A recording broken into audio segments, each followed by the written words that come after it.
Updates right across the evening.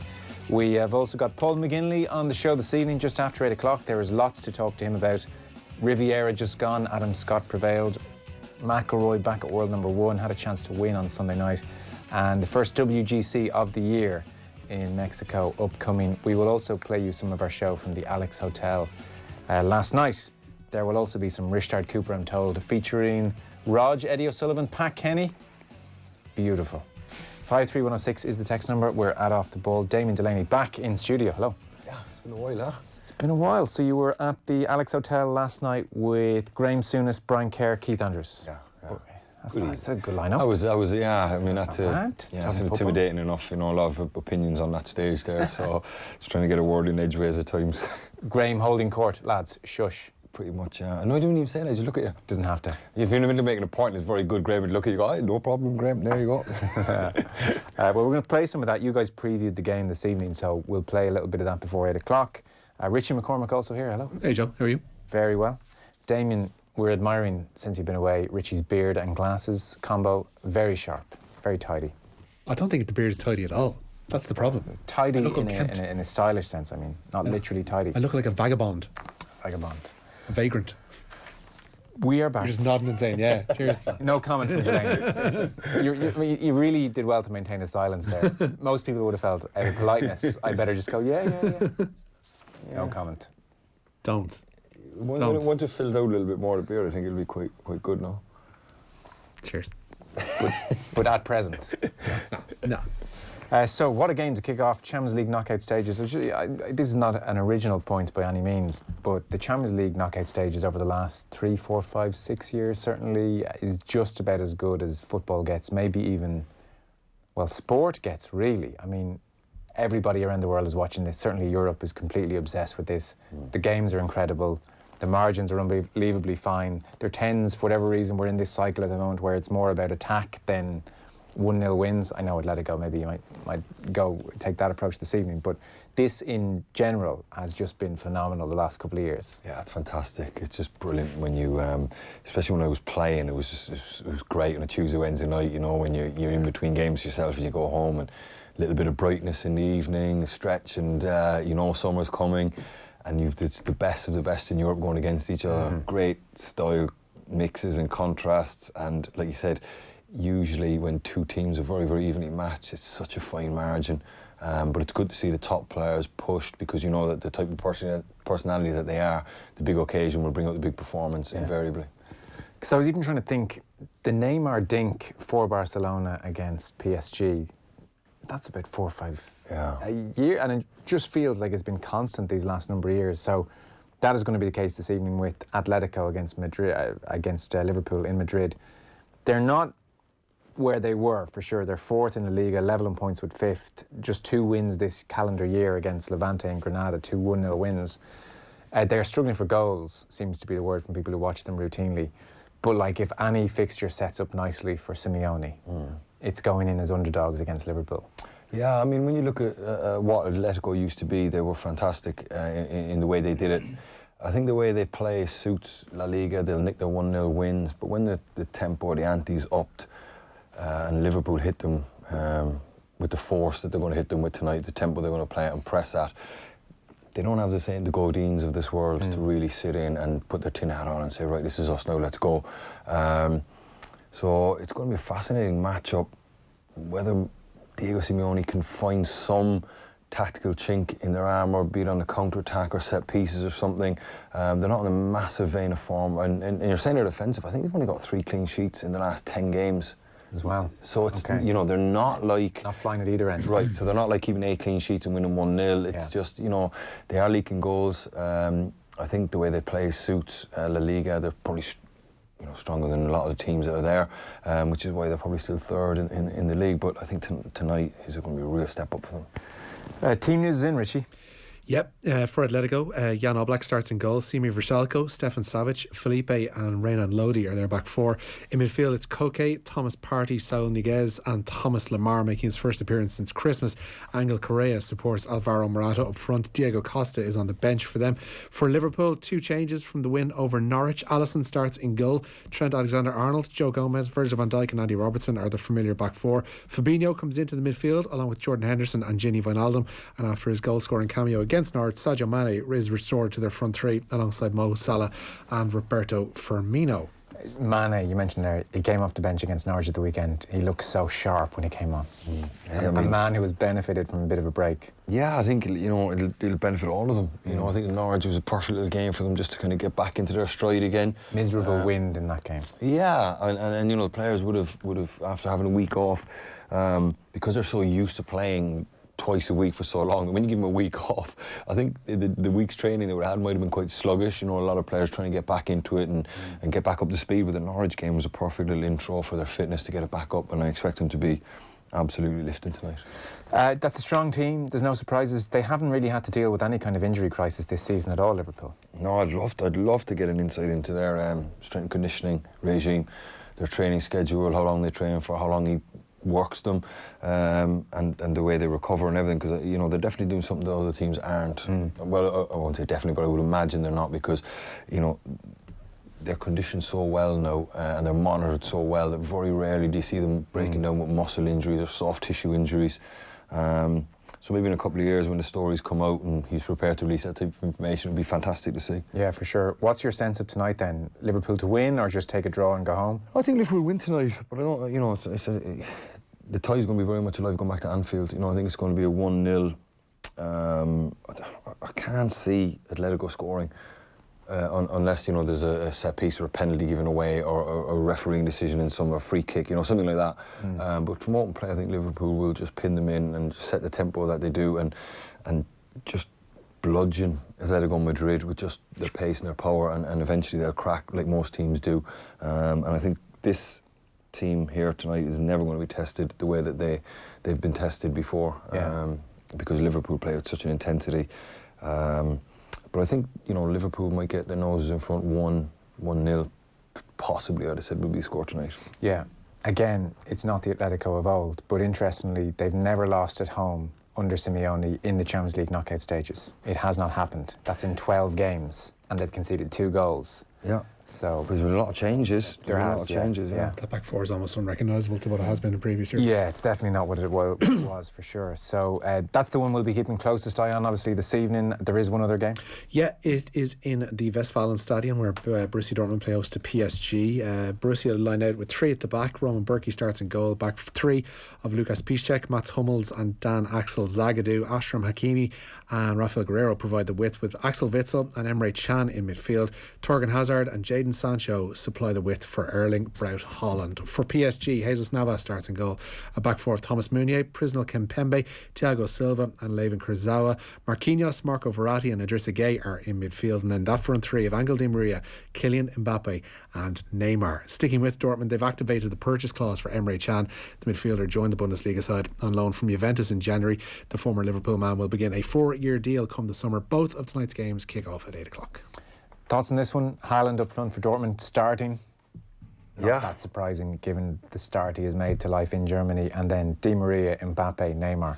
I'm fascinated to see how PSG get on. Because you can't judge their domestic form. It's almost meaningless. So how they pitch up in the quarterfinal stages. And are they conditioned or battle-hardened enough that when they aren't getting their own way after 60, 70, possibly even 80 minutes and they're not leading a game, can they up the tempo? Have they got the belief, the togetherness? Because you kind of think they might be, not the most together group. It seems that way. Like Mbappe has had a few moments with Tuchel on the sideline when he's been taken off, and then Neymar, as is tradition, when it's his birthday, he takes about a week off. Yeah, and his sister's birthday as well, or something like that as well. So like you can never judge this or any team really until they've been really pushed to their limits, because that's when you find out what you're made of, when you really ask some questions, and it's just an unknown. And that is obviously the dilemma that PSG have every year, that they don't they're not battle hardened, they don't dig wins out when they're 1-0 down after 88 minutes. Can they hit two late winners. They were 3-0 on the weekend to Amiens and had to come back and eventually draw 4-4. Now, granted, it was a hugely different side. Like Icardi was playing, Julian Draxler was playing, Kouassi was playing, but they have had a quite recent result whereby they were against the pin of their collar. But Amiens versus Dortmund tonight, you know, different proposition, granted. Really, like, and that's what I mean. I mean, you know, if they did what Liverpool did last year when they were, you know, first leg of Barcelona, can they come back and overturn that? Have they got that mentality? These are questions that need to be answered against top sides. And I'm looking forward to watching them, and I'm sure that's the only question that Tuchel will be asking himself the last 12 months, really, is how do we get ourselves in a condition and a mindset to win these games when we need to most? I can't ever quite make up my mind if it would be miserable or quite fun being a PSG fan. I mean, if you're living in Paris, you go along to the games, it's good fun, you beat every side, but you're really just counting down to this part of the year every year. It's like being an England fan around the World Cup. Yeah. I mean, you know you're going to qualify, you know you're going to be thereabouts, you get to the quarter final and good luck and goodbye, you're on your way home. Same thing, repeat, rinse, repeat. Pattern at the moment, yeah. So both games kick off at 8 o'clock. We're obviously all over them right across the evening. Yeah, Jose Mourinho says Republic of Ireland international Troy Parrott won't be considered despite his striker crisis. The Tottenham manager doesn't expect Heung-Min Son to play again this season. The Korean forward fractured his arm in Sunday's win at Aston Villa, and he joins Harry Kane on the sidelines. Speaking ahead of Spurs' Champions League meeting with RB Leipzig tomorrow night, Mourinho told reporters he won't be using Parrott or indeed Ryan Sessegnon as potential replacements. My thoughts are that Parrott is not ready and Sessegnon is not a striker. Can you talk us through what your thinking would be for the front three then? Play without a striker. Okay. Can't go much further than that. Ireland head coach Andy Farrell will reportedly name an unchanged side for Sunday's Six Nations game with England. Peter O'Mahony will keep his place in the back row with Caelan Doris returning to the fold among the replacements. England, for their part, will be without Mako Vunipola for the game at Twickenham. The Saracens props return to Tonga for family reasons, with his place in the squad going instead to Bath's Ben Obano. Robbie Henshaw was in front of the cameras today and says Ireland have the players that can punish teams in open play. Across the whole group, we have players who are able to step up in big moments and produce the goods. And looking at Jordan, he for his first try against Wales, he produced a good step and finished off well to get us off the scoreboard. So again, in these big games, we have big players who produce big moments, and we all need to be able to step up and do that. Yeah, it's going to be an amazing game. Had you caught any Six Nations this Friday? A little bit of it, yeah. A little bit of it. This is the match to watch on Sunday. Ed says, Alisson out for 2 months, Fabinho out for 2 months, at least 2 centre halves missing for much of the season. That's for starters. No injury crisis. See, I put that into the realm of unavoidable minimum. Injury crisis is when you're missing 4, 5, 6 key players all around the same time with soft muscle injuries. That's what I would class as an injury crisis. You can't go through a season without injuries, Ed. Have you ever gone through a season where no one got injured? No, it doesn't happen. It doesn't happen. So if you offered that to Klopp at the start of the season, Fabinho for 2 months hurts for sure, but Alisson for 2 months, you know, that's not down to conditioning as a goalkeeper. That's a decent return. They're playing about 50 games. Yeah. Listen, you're never going to go through a season and not have any injuries, but the key thing is, can you not have everyone injured at once? You know, you might get 4 or 5, but if you can kind of stagger it throughout the team, which I think Liverpool kind of have, and with Alisson, you can kind of get away with it in 90% of the games. And Fabinho, I thought he was going to be a bigger loss than what he was. I thought it might hurt them a little bit, but they seem to have got through that okay. It's when 4 or 5 players get injured at once, which suggests there's an issue with the S&C. Yeah. That hasn't happened. Yeah.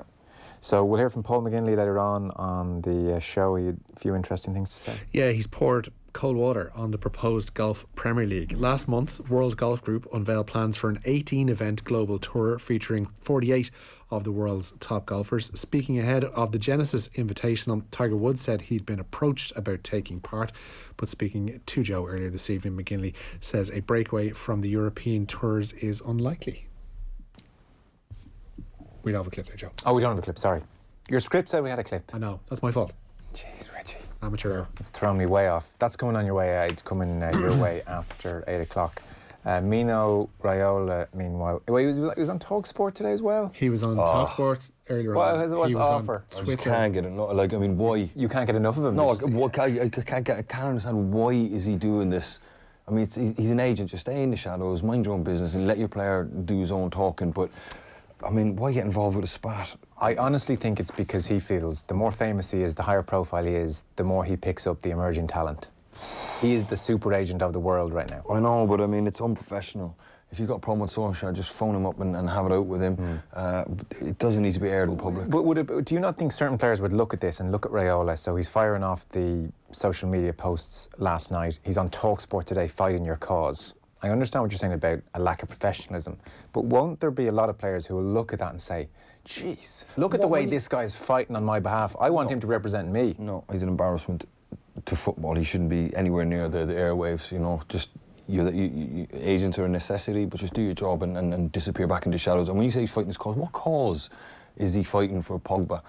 I mean, what's actually happened? He's Nothing. been so badly treated in there. He gets paid lots of money and worshipped. But in what? No, I know. Yeah, I don't know. I don't know what cause he's fighting. You know, I don't think anyone's come out. Solskjaer's not come out and criticize. All Solskjaer says, he's a Man United player, and then he comes out and he's saying, well, Pogba doesn't belong to anybody. Like, he's right. He is Manchester United's player, and if Manchester United see fit to sell him, they'll sell him. If they don't, he won't. And going forward, who wants to deal with that? Yeah. What club wants to have that headache 18 months, 2 years down the line? Because they will. They absolutely will. I mean, he's just maybe, I don't know, maybe he has got a long-term plan, Mino Raiola. Maybe this is his way of instigating a move for Pogba, because Pogba can't seem to get out. You know, he said they're not selling him, but he's going to cause enough. I mean, that is most likely outcome, but I mean, that's not a way to, you know, if that's your way of getting your move for players, clubs will quickly get bored of you as an agent, regardless of who your players are. And if clubs won't do business with an agent, then the players are going to leave the agent. So, I mean, it might work to get Pogba out, but if it doesn't, players will lose faith in him quickly, and once one leaves, it's like a dominoes, all the other players will leave. I understood, or certainly could imagine why Pogba had fallen out with Mourinho, because Mourinho is that type of abrasive character. It's more difficult to see what his big problem with Solskjaer is. I don't think he has a problem with Solskjaer. I Has anything? I think the crux of this was that there's still talk about a move for Pogba, even though he's not playing. And Solskjaer, I think, was before the game at the weekend, wanted to get to a situation where he's not talking about a Pogba move. He wants Pogba actually back playing, and he's like basically said the usual thing of Paul's our player, blah blah blah blah blah. And for some reason, Raiola took issue with the our player thing and cracked that wide open. That's he scribbled down something so in notes on his phone and posted on Twitter last night. So unnecessary. I mean, what do you expect Solskjaer to say? He has to say that, you know. But I think he's massively overplayed his hand here, Raiola. Maybe he's gotten too confident signing the types of players that he has, and maybe he thinks he's more important to football than he actually is. But I think he's way overplaying his hand here, because one false move and one club won't deal, regardless, and you know, lay down a mark and say you're done for us, and you 5-6 players at the club, those players will have to leave you, because if the club refuses to do business with an agent, they will leave, you know. And I can't imagine, you know, Raiola going to a player and saying, I'm going to move you just to spite Manchester United. If the player's happy at Manchester United, he's going, sorry, you know, I'm happy here, you know, can you get me a new contract? Well, I can't, because the club won't talk to me. And I think he's definitely overplayed his hand here, without doubt. And I think he's going to live to regret this, if I'm being honest with you. Okay, that's interesting. Because Raiola did say as well that Solskjaer had forgotten the conversation he had with Pogba in the summer. Right, I mean... but didn't explain what that meant, you know, just kind of half threw it out into 14-year-old high school girl stuff, like just thrown out, like, you know, chatter that doesn't mean anything. It's just... That doesn't need to be aired in public. Paul says... I once went through an entire season uninjured, lads. It was the season of Friends where Ross couldn't get his leather trousers off. Season 5, I think. Come on, Paul. The heyday of Paul's career. Great episode, that one as well. In fairness, it is. It's turned into a paceline. It's just... So he puts the talcum powder on. The talcum powder, he's also putting lotion. He's like, it's turned into a paste. That's good. Is that the one where he did his teeth as well? His teeth were too white. It's in and around the same kind of Ross breakdown where he's not really. He didn't have the spray tan as well at one point. Yeah. The best character in Friends, Ross, by a distance. Thank you. The whole show wouldn't work without him. By a distance. He's involved in everything. Yeah. So.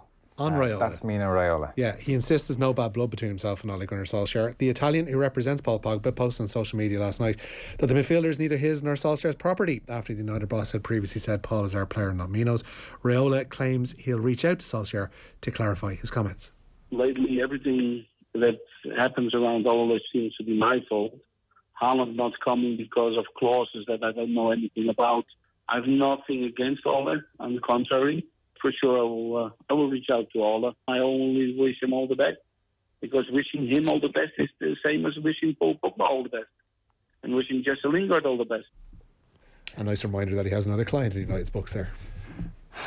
His fall from grace is going to be beautiful to watch. It really is. You're going to enjoy it. And it's coming, like it's rapidly coming, because you know it is. He's gotten too big for his boots, and he's sticking his neck out into things he shouldn't be.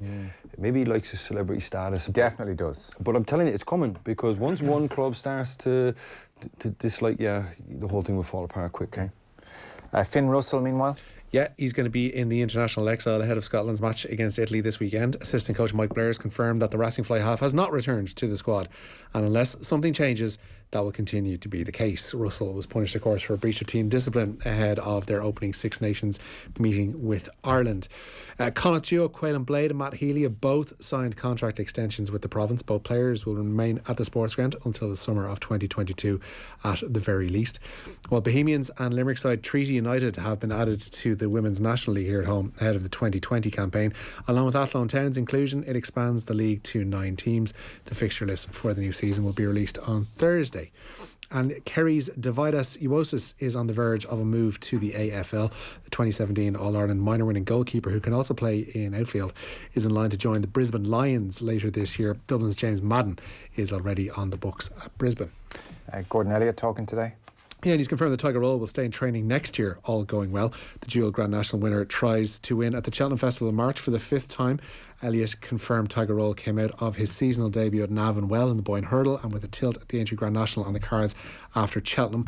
Elliott is set to send his biggest and strongest team to next month's Cheltenham Festival. The likes of Delta Work and Envoy Allen top the list of names bound for Presby Park, and Elliott says it's his strongest team there to date. If everything goes well over the next couple of weeks, definitely. You know, we've got a big team going. Really looking forward to it.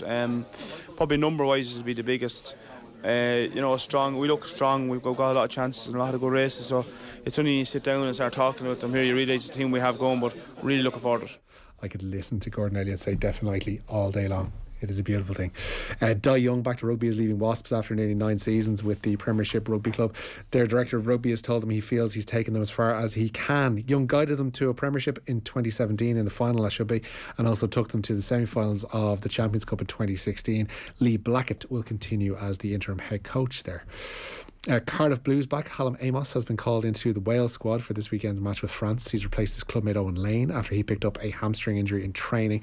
Amos has won 22 caps and was a member of the World Cup squad in Japan earlier this season. Elsewhere in the Scottish Cup, Motherwell take on St Mirren tonight for a place in the quarter-finals. The winner of their 5th round replay will face either Aberdeen or Kilmarnock. They meet tomorrow evening. It was a 1-1 draw when the sides played each other earlier this month, Joe. Lovely stuff. So in just a moment we'll play you the show from the Alex Hotel last night. Damien was alongside Graham Souness, Brian Kerr and Keith Andrews. Who was your agent? I actually didn't have an agent back in my career. Didn't? No, from the age of 32 onwards, no. Why not? I think you get a certain age where, you know, I had a decent enough relationship with the owner of Crystal Palace. And I just kept signing 1-year deals, and I just phoned him up. But I was aware of what everyone was on, you know, the pay structure that was in the club. And when I used to go and meet him in Soho in London and sit down and have dinner with him and we chat, and I'd kind of say to him, look, I know he's on this. I think I'm pretty much somewhere in the middle here.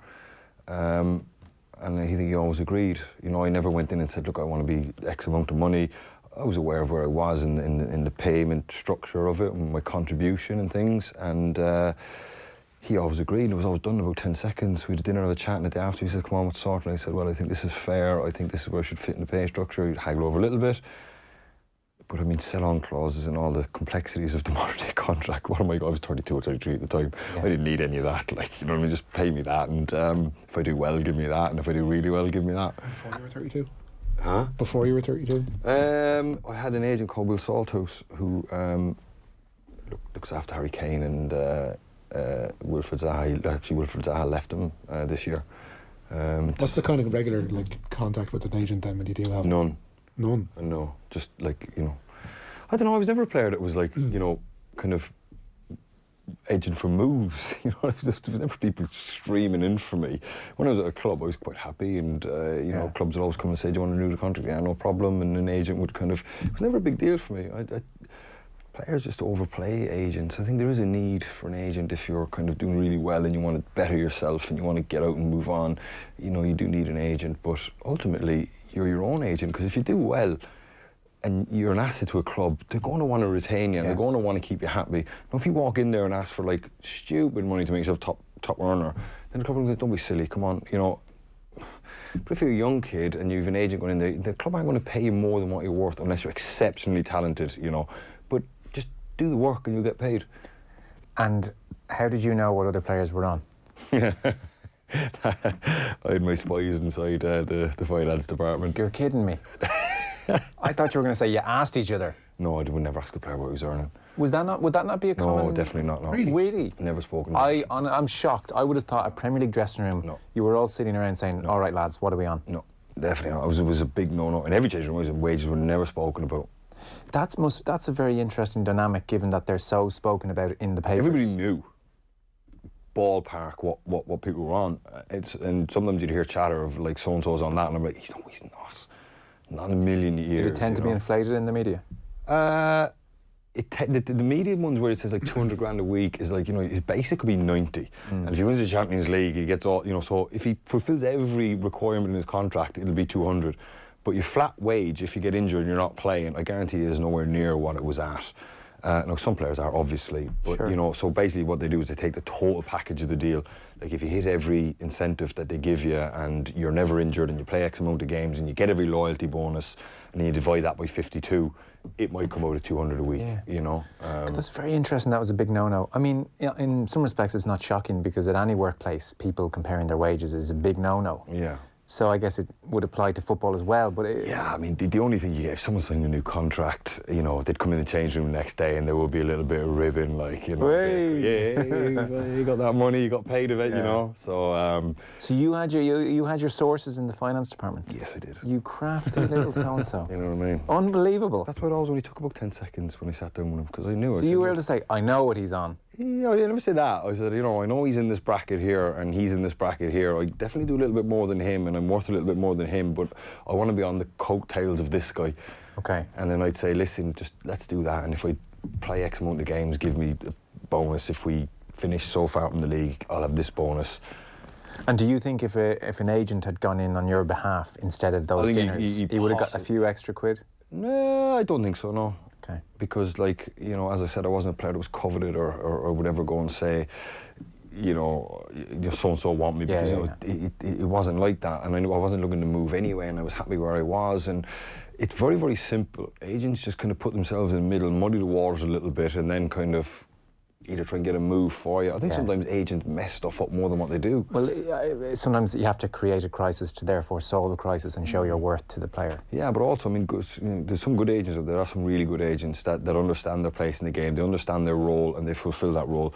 Other agents stick themselves in the middle of things and they say, you know, I can get you X amount of money, and then the owner goes, not in a million years, and then you're kind of going, okay, fine. And did the chairman over dinner ever say, how do you keep coming up into these dinners knowing what other people are on? No. I would never like say, oh, I know he's on. I would just always kind of give ballpark. Okay. I said, this is the wage bracket above me and this is the one below me. I feel I should be in the top end of this bracket. And he was always fairly, he was always very reasonable with it, like, you know. Because I think if you're fair with people... If it's fair, it's fair. You know, if I went in there and said, I want X amount of money and I'm leaving, he'd be like, leave, you know. Get out. You're not getting that, not in a million years, because you're not paying you more than so-and-so because he's whatever. Did you ever consider becoming an agent? No. I wouldn't have the moral compass. Or lack thereof. You're too straight. Sorry, you're too straight, are you? Nah, I wouldn't. I could if I wanted to be, but I would never want to put my soul in that part where I would have to screw someone over, or I would have to shaft someone, or lie to someone. And let's face it, if you're getting that involved in that business, you have to, like, you know, you have to have zero morals, really, to get involved in that world. Obviously, we don't point that towards any agent listening legally, or we want to stress that. All of them are like that. All of them except the one who may want to sue you right now. That one we're not talking about. Am I leaving myself open to, like, something? I don't know. There, like, I mean, I'm not sure. I'm sure. Listen, 95%. There we go. 95% of agents are just absolutely useless. I mean, they just mess things up more than they do help. But the other 5% are proper, decent, hard-working. Right, and they understand the role. Not like that clone that was on there. We're going. Correct. We're done. We're getting to an ad break. We just about dug ourselves out of that. Back in one sec. Off the Ball on News Talk. This is OTB AM. On this morning's OTB AM, Andy Mitten spoke about Manchester United's performances against the Big Six. The results against the best teams are really impressive. Wow, almost beat Liverpool. You hear this Manchester United person say they can't break down the lesser teams. And we also reacted to Mino Raiola's Instagram post about Paul Pogba. There's a new kid coming up. He uses TikTok instead of Instagram, and therefore they're hotter property than Paul Pogba. Paul Pogba is what age now? 26. His ability to bring in Instagram-like still exists, but can he do it on a wet Wednesday night on TikTok? I don't think he can.